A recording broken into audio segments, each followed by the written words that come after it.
Halo sahabat Cilicis, apa kabar? Nah, hari ini kita akan berbincang sedikit nih dengan Kepala BBWS Ciliwung Cisadane. Ya, kita sapa dulu ya Kepala BBWS Cilicis, Pak Bambang Heri.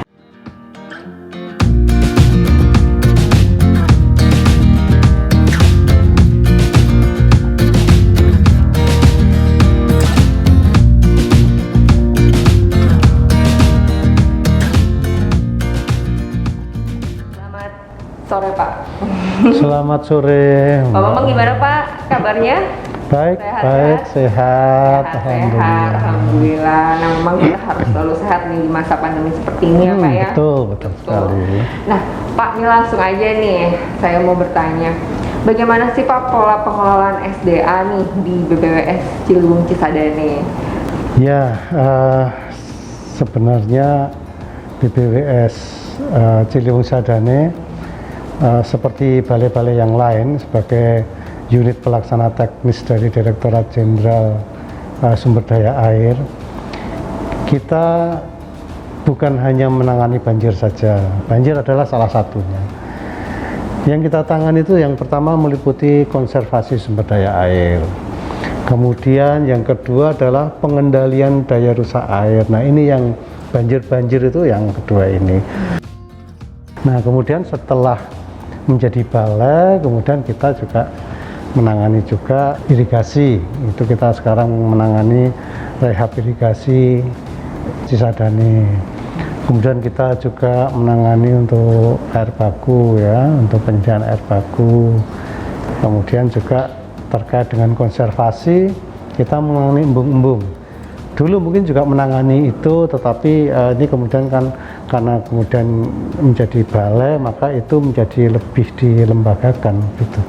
Ya, kita punya kabid kepala bidang yang eselon 3 itu ada yang menangani masalah banjir, ada yang menangani masalah air baku, irigasi dan sebagainya.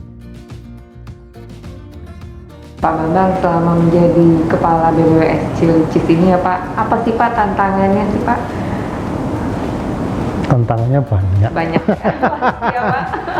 Tantangannya banyak, terutama kita harus tahu bahwa wilayah kerja Balai Besar Sungai Ciliwung Cisadane ini berada di 3 provinsi dan 13 kabupaten kota. Jadi kita harus bisa berkoordinasi dengan 3 provinsi dan 13 kabupaten kota.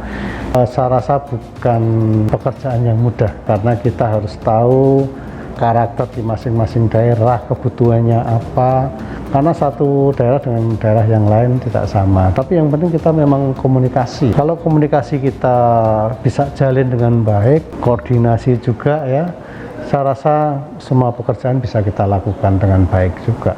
Tantangan berikutnya adalah bagaimana kita bisa berkomunikasi dengan masyarakat. Kita perlu dalam bekerja, itu kita perlu menunjukkan empati kita ke mereka. Apa yang kita punya ya semaksimal mungkin harus bisa kita gunakan untuk membantu masyarakat-masyarakat yang sedang tertimpa musibah ini. Untuk perhatian itu sangat membantu sekali kepada masyarakat, bagaimana mereka merasa diperhatikan oleh pemerintah, itu suatu hal yang sangat baik sekali. Kemudian juga dalam hal kita penanganan infrastrukturnya, memang kendala utama itu kalau di daerah Jabodetabek itu adalah masalah lahan.